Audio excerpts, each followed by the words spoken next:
Hello and good morning, everyone. I welcome you all at Verse IS. I hope everyone is doing well. So, today is 31st January 2024, and we are going to discuss important news and articles from The Hindu newspaper.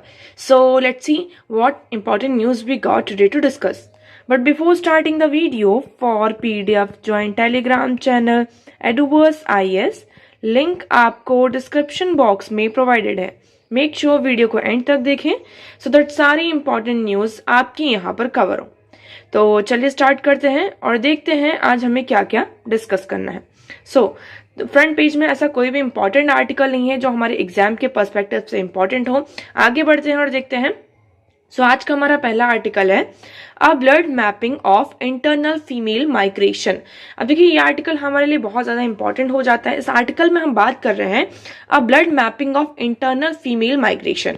Internally आपका जो migration अगर हम बात करते हैं तो एक कैसा माइग्रेशन होता है, एक इंटरनल माइग्रेशन होता है. मतलब हमने एक प्लेस से एक स्टेट को छोड़कर दूसरे स्टेट पर हम गए विद इन अ कंट्री. हम यहाँ पर क्या कर रहे हैं, इंटरनली माइग्रेशन कर रहे हैं. या फिर आप स्टेट के अंदर ही आपका क्या हो रहा हो, माइग्रेशन हो रहा हो. आप एक सिटी को छोड़कर दूसरी सिटी में यहां पर मूव कर रहे हो. So that is internal migration. अब इस माइग्रेशन में ये कहा जा रहा है कि फीमेल का जो इंटरनल माइग्रेशन हो रहा है उसकी जो मैपिंग की जा रही है, मतलब एक सर्वे हुआ है, उस सर्वे के अकॉर्डिंग ये बताया जा रहा है कि जो इंटरनल फीमेल माइग्रेशन हो रहा है इसमें जो मेन रीजन क्या है बिहाइंड द माइग्रेशन, इसको एक तरीके से गलत बताया जा रहा है. गलत कैसे बताया जा रहा है आप यहाँ पर देखेंगे. Internal migration is a crucial form of physical and social transaction in India. Okay, the periodic labour force survey, यहाँ पर एक सर्वे हुआ है the periodic labour force survey which collects data on employment and unemployment indicators in the country. ये जो सर्वे हुआ है इसके अकॉर्डिंग इसमें क्या किया जाता है, जो डेटा होता है एम्प्लॉयमेंट कितने लोग हैं यहाँ पर कंट्री में, कितने अनएम्प्लॉयमेंट लोग हैं, तो इसका पूरा इंडिकेशन यहाँ पर जो डेटा है उसको कलेक्ट किया जाता है. अब इसमें ये कहा जा रहा है कि 27% फ्रॉम जून 2020 टू 21 यहाँ पे एस्टिमेट हुआ है. नॉर्मेटिव लिटरेचर से ये कहा जा रहा है कि मेल डोमिनेटेड यहाँ पे नैरेटिव्स आए हैं. क्या है, मेल डोमिनेटेड नैरेटिव्स आए हैं. However women specially of working age comprise a greater share of migrant pool but there is a little dialogue surrounding that. यहाँ पर ये कहा जा रहा है कि जो डेटा हुआ इसमें मेनली किसको इंक्लूड किया गया, आपका जो मेल डोमिनेटेड नैरेटिव्स है इसको इंक्लूड किया गया है. इस डेटा में हमें ये भी दिखाई दिया है कि बहुत सारे जो आपके माइग्रेंट्स हैं वो कौन है, विमेन है, बट उनका जो डेटा है एक तरीके से उनके बारे में यहाँ पर बहुत ही कम बातचीत की गई है कि विमेन यहाँ पे माइग्रेट हो रही है तो उसका मेन रीजन क्या है, why they are migrating from one place to another place. क्या वो एम्प्लॉयमेंट के लिए यहाँ पे माइग्रेट कर रही हैं, काम के लिए यहाँ पे माइग्रेट कर रही हैं, या फिर कोई अदर सोशल या इकोनॉमिक रीजन है जिसकी वजह से वो माइग्रेट यहाँ पर कर रही हैं. सो this is a concern given India's falling female labor force participation rate. It also raises the question of whether women face employment barriers due to post migration condition. तो उसमें ये कहा जा रहा है कि अगर हम देखें इंडिया में फीमेल लेबर फोर्स पार्टिसिपेशन जो रेट है वो बहुत ही तेजी से आपका फॉल कर रहा है. मतलब वर्क फोर्स में हमने ये देखा कि जो फीमेल है आपकी वो क्या कर रहे हैं, उनका पार्टिसिपेशन धीरे धीरे लो होता जा रहा है. और इसका मेन रीजन ये बताया जा रहा है कि it also raises a question, ये क्वेश्चन रेज कर रहा है कि एम्प्लॉयमेंट में क्या क्या बैरियर्स आ रहे हैं ड्यू टू दैट फीमेल का जो वर्क फोर्स में पार्टिसिपेशन है वो आपका फॉल डाउन हो रहा है. सो नेशनल सर्वे यहाँ पर ये कहा जा रहा है कि एक इनएक्यूरेट पिक्चर हमारे सामने शो कर रहा है. ये जो डेटा हमारे सामने आया है उसमें ये कहा जा रहा है कि reason for migration among women के अमंग में जो ये माइग्रेशन हो रहा है इसका पहला रीजन क्या है, 81% women are migrating due to reason, उसका रीजन क्या है, marriage, followed by migration family members. यहाँ पे मतलब आपकी पूरी जो फैमिली है वो माइग्रेट कर रही है, इसके कारण उन्हें भी क्या करना पड़ रहा है, माइग्रेट करना पड़ रहा है. Next one is employment. Employment के कारण ओनली 2.42% जो विमेन है वो क्या कर रही है, आपकी माइग्रेट कर रही हैं. And migration for educational opportunities 0.48%. तो अगर जैसे कि आपको कॉलेज में जाना है या कुछ ऐसी चीजें हैं तो एजुकेशनल अपॉर्चुनिटीज के लिए ओनली 0.48% यहाँ पर क्या हो रहा है, आपका माइग्रेशन हो रहा है. So there is a no provision, यहाँ पर कोई भी ऐसा प्रोविजन नहीं है जिसमें हम कह सकें जिसका रीजन क्लाइमेट शॉक्स हो या फिर फूड इनसिक्योरिटी. फॉर एग्जाम्पल यहाँ पर फ्लड बहुत ज्यादा आता है इसलिए हम माइग्रेट कर रहे हैं, या फिर यहाँ पर फूड इनसिक्योरिटी है, खाना अच्छा नहीं है, पानी अच्छा नहीं है. सो ये रीजन यहाँ पर नहीं रहे. मेन रीजन यहाँ पर क्या है, marriage, migration of family member, employment and educational opportunity. But here we are seeing that In the same vein, data from these survey regarding migrant women labor force participation can be misinforming. यहाँ पर जो women का labor force participation है ये misinforming है. Actually अगर हम employment की बात करते हैं कि जो ये सर्वे हुआ है ना, इस सर्वे में एम्प्लॉयमेंट का जो डेफिनेशन है वो डिफरेंट है, क्योंकि इस सर्वे में लिए उन्होंने डेफिनेशनल इशू आ रहा है कि the definitional issue and women's own beliefs as lead and under reporting of employment of migrant women. तो एक्चुअली यहाँ पर हमने ये देखा कि डेफिनेशन इसमें क्या रही है, अकॉर्डिंग जो भी आपके नेशनल सर्वे किए जाते हैं उसमें एम्प्लॉयमेंट की जो डेफिनेशन है वो कैसी है कि only those with some form of verbal or written contracts with their employer are considered part of the labor force. मतलब कि आपका एम्प्लॉयर है और यहाँ पर क्या है, आपका एम्प्लॉय है ना, इनके बीच में क्या हुआ, एक कॉन्ट्रैक्ट साइन हुआ हो कि हाँ हम यहाँ पर काम कर रहे हैं, ऐसा ऐसा यहाँ पर सारी चीजें हैं, तभी हम उसको क्या मानेंगे, उसको कंसिडर करेंगे एज अ लेबर फोर्स. इसे क्या कंसिडर किया जाएगा, आपका लेबर फोर्स कंसिडर किया जाएगा, अदरवाइज नहीं. अब हम विमेन की बात करते हैं. विमेन यहाँ पर ऐसा काम ढूंढती हैं जैसे कि डोमेस्टिक हेल्प हो गया, जिसके कारण वो क्या कर सके, अपने घर का भी काम कर सके और जो बाहर है कुछ उनको यहाँ पे फाइनेंशियल सपोर्ट बाहर से भी मिल सके. तो मेनली आपने देखा होगा जो कैजुअल वर्कर्स होते हैं, कोविड-19 पेंडेमिक के बाद हमने जो डेटा कलेक्ट किया कि जो विमेन है मेनली यहाँ पर 14% of migrant women are in self and wage employed job and approximately 12% are in casual workers. तो उसमें से जो विमेन है अनएम्प्लॉयड इसमें क्यों आ रही हैं, क्योंकि मेनली वो जो सेल्फ एम्प्लॉयड है उसमें आ गया है, या फिर डेली वेज जो वर्कर्स होते हैं डेली वेजेस में उसमें है, या फिर जो कैजुअल वर्कर्स हैं उसमें है. तो इनका जो डेटा इनको यहाँ पर एम्प्लॉयमेंट की कैटेगरी में इंक्लूड नहीं किया जा रहा. So this is first reason.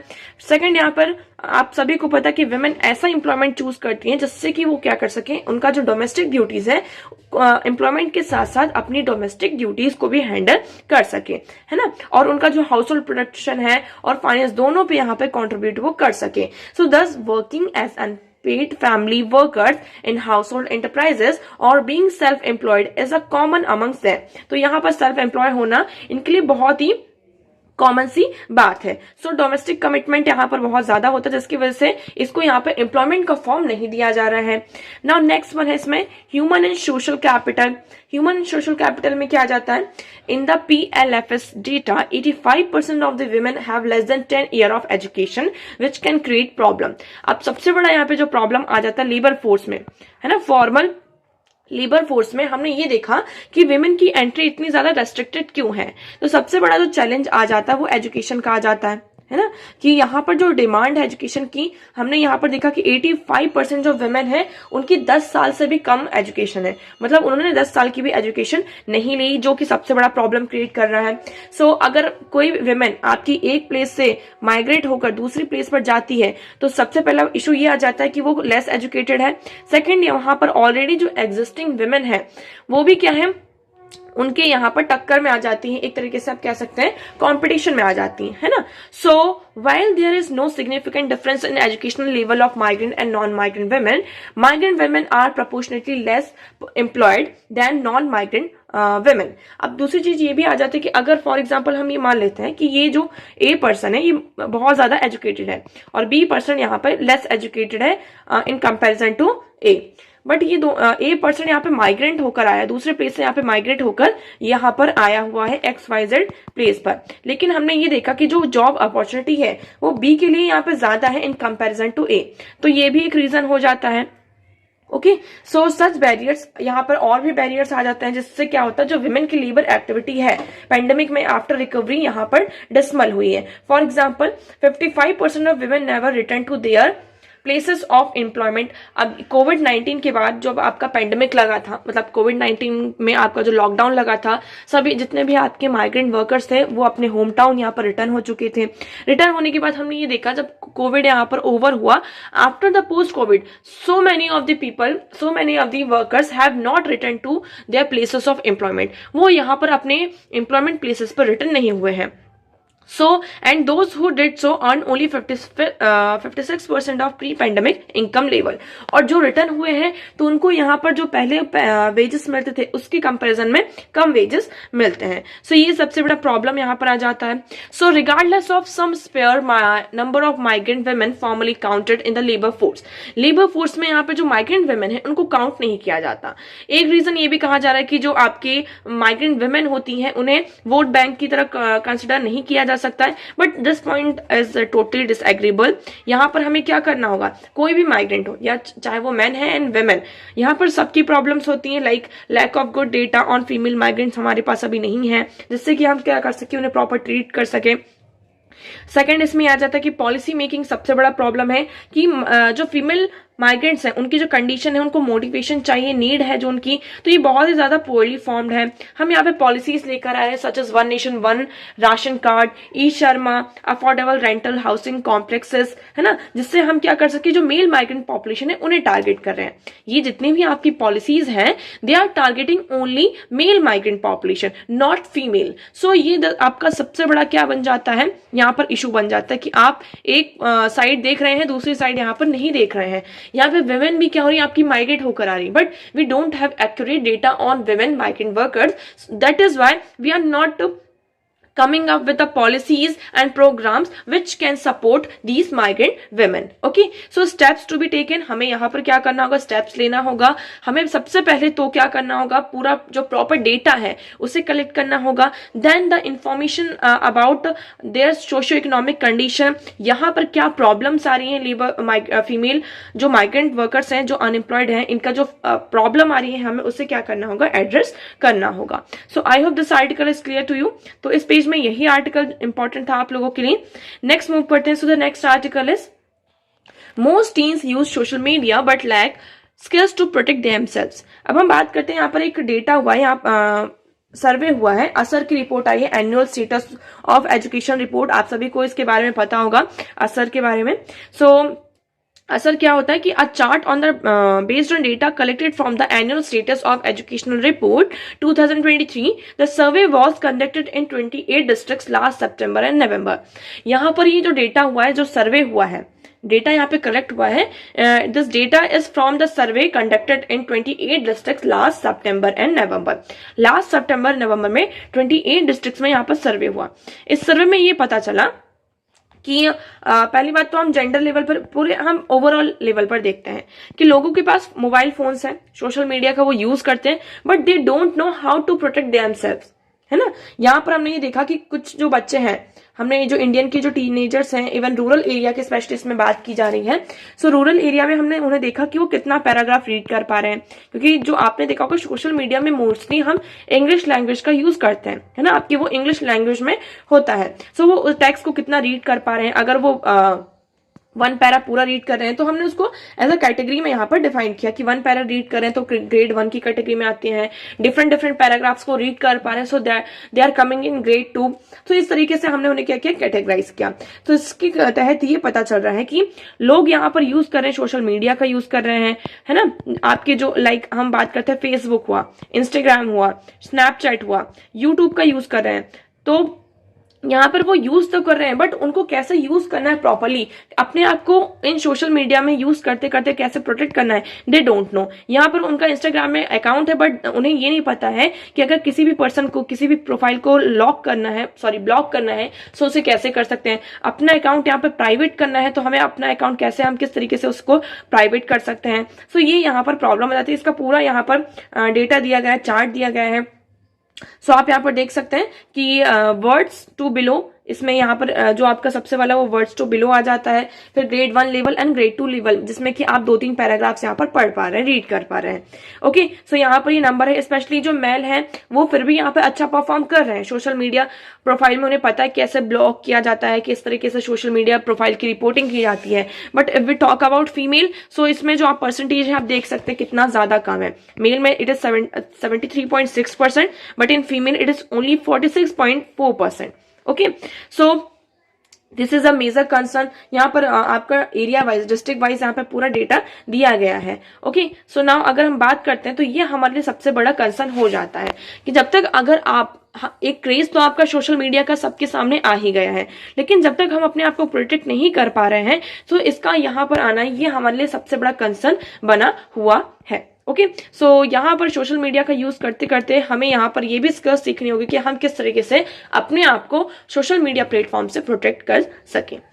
Next move करते हैं। So the next article is, आज का हमारा जो नेक्स्ट आर्टिकल है यहाँ पर, centre start survey on participation of women in workforce. अब देखिए ये जो अभी हमने आर्टिकल पढ़ा था उसी से रिलेटेड आर्टिकल है। इसमें जो union ministry of labour and employment of women and child development है, उन्होंने एक ज्वाइंट सर्वे स्टार्ट किया है जिसमें उन्हें ये पता करना कि वर्कफोर्स में विमेन का पार्टिसिपेशन इंक्रीज हुआ है या फिर डिक्रीज हुआ है ना। So study taken undertaken to access the spread of women employ friendly practices. यहाँ पर हमें विमेन एम्प्लॉय फ्रेंडली प्रैक्टिसेस को लेकर आना है। इस सर्वे में कैसे ये सर्वे कंडक्ट होगा, सिर्फ यहाँ पर जेंडर पूछा जाएगा। क्या पूछा जाएगा कि आप मेल हैं या फीमेल, आपकी जो पर्सनल इंफॉर्मेशन है यहाँ पर उससे कोई भी रिलेशन नहीं है। और उसके बाद यहाँ पर इस सर्वे में मेनली क्या किया जाएगा, जो भी उनके क्या पूछा जाएगा कि उनको वर्कफोर्स में उनके साथ कैसा बिहेवियर होता है, सेक्सुअल हैरेसमेंट जो है यहाँ पे, उनको जो बच्चे हैं, अगर कोई फीमेल है उनका बच्चा है तो उसका प्रोटेक्शन यहाँ पर हो रहा है वर्क प्लेस पर, उसके लिए यहाँ पे कोई प्रोग्राम मतलब कि प्लेस है या नहीं है, इक्वल पे उन्हें मिल रहा है फॉर इक्वल वर्क, फ्लेक्सिबल और रिमोट वर्किंग आवर्स है या नहीं है, transportation facilities during a late hours. So इन सारी चीजों को यहाँ पर क्या किया जाएगा, पूछा जाएगा। इस तरीके के कुछ क्वेश्चंस होंगे जिसके थ्रू ये कहा जा रहा है, और उनको सिर्फ यहाँ पर नेम पूछे जाएंगे और उनकी जो आइडेंटिटी ये कॉन्फिडेंशियल मैनर पर पूरा ये सर्वे किया जाएगा। इससे हमें क्या पता चलेगा, इससे हमें एक तरीके से सर्वे को हम ये पता चलेगा कि हम विमेन एम्प्लॉय फ्रेंडली प्रैक्टिसेस को कंट्री में क्या करना चाहते हैं, स्प्रेड करना चाहते हैं। मेनली इसमें यहाँ पर जो हमारी इंटरनेशनल लेबर ऑर्गेनाइजेशन है उनका ये कंसर्न हुआ है, और जिसके तहत हम इस सर्वे में जितने भी विमेन है, विमेन का यहाँ पर कंट्री में कितना पार्टिसिपेशन है वर्कफोर्स में, ये धीरे धीरे डिक्रीज हो रहा जा रहा है, जो कि हमारे लिए सबसे बड़ा कंसर्न है। तो ये जो कंसर्न है इसको हम क्या करना चाहते हैं, दूर करना चाहते हैं। और ये कंसर्न क्यों आ रहा है, वर्कफोर्स में विमेन का पार्टिसिपेशन डिक्रीज क्यों हो रहा है, इसके जो रीजन है वो हमें पता करना है। That is why this survey is being conducted. Okay, next move करते हैं। So the next article is, India nominated 12 forts of Marathas for UNESCO world heritage list. अभी देखो यहाँ पे नॉमिनेशन हुआ है, इस नॉमिनेशन के बाद जब हमारा ये पूरा डेटा निकल कर आएगा उसके बाद ये आर्टिकल हमारे लिए इंपॉर्टेंट हो जाएगा। बट स्टिल ये कहा जा रहा है कि इंडिया में जो मराठा के 12 फोर्ट्स थे, मतलब कि मराठास के 12 किले थे, उनको यूनेस्को की वर्ल्ड हेरिटेज लिस्ट में नाम आ जाए, इसलिए हम इंडिया ने क्या किया, उसे नॉमिनेट किया है। सो कौन कौन से हैं आप यहाँ पर देख सकते हैं। So the 12 fort included in this nomination are the fort of Salher, Shivneri, Lohagad, Khanderi, Raigad, Rajgad, Pratapgad, Suvarnadurg, Panhala, Vijaydurg and Sindhudurg. तो ये महाराष्ट्र में है और तमिलनाडु में भी कुछ है, तो इनको मिलाकर क्या किया जाएगा, आपका भी नॉमिनेशन हुआ है। अब हम यहाँ पर देखते हैं कि फर्दर क्या निकलकर हमारे सामने आता है। जब ये यहाँ पर अगर यूनेस्को की वर्ल्ड हेरिटेज लिस्ट में इंक्लूड हो जाते हैं देन ये हमारे लिए इंपॉर्टेंट हो जाता है। Next article is, after 4 years of survey India snow leopard count put at 718।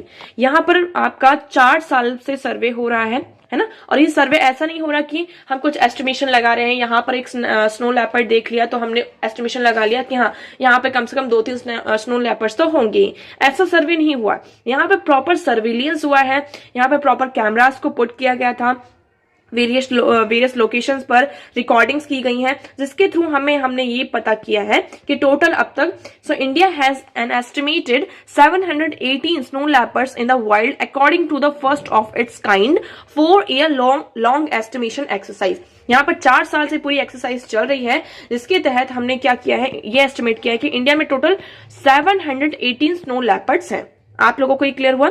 उसके बाद हम बात करते हैं स्नो लेपर्ड्स। आप सभी को पता है एक एक्सक्लूसिव कैट है जो कि मेनली माउंटेन जो आपका टरेन होता है यहाँ पर पाया जाता है। इनका जो एक्सेसिव बहुत ही ज्यादा हार्ड होता है, क्योंकि इनका जो बेस होता है ये इस तरीके से दिखते हैं, आप इस पिक्चर में देखेंगे इनका जो व्यू होता है इस तरीके से इन्वॉल्व होते हैं कि वो स्नो में हाइड हो जाते हैं और हमें समझ में नहीं आता कि स्नो लेपर्ड है या नहीं है। सो हाईएस्ट नंबर अगर हम बात करते हैं कि कहाँ पर कितना है, सो इन लद्दाख इट इज 477, उत्तराखंड में 124, हिमाचल प्रदेश 51, अरुणाचल प्रदेश 36 एंड सिक्किम 21, जम्मू एंड कश्मीर में इट इज 9।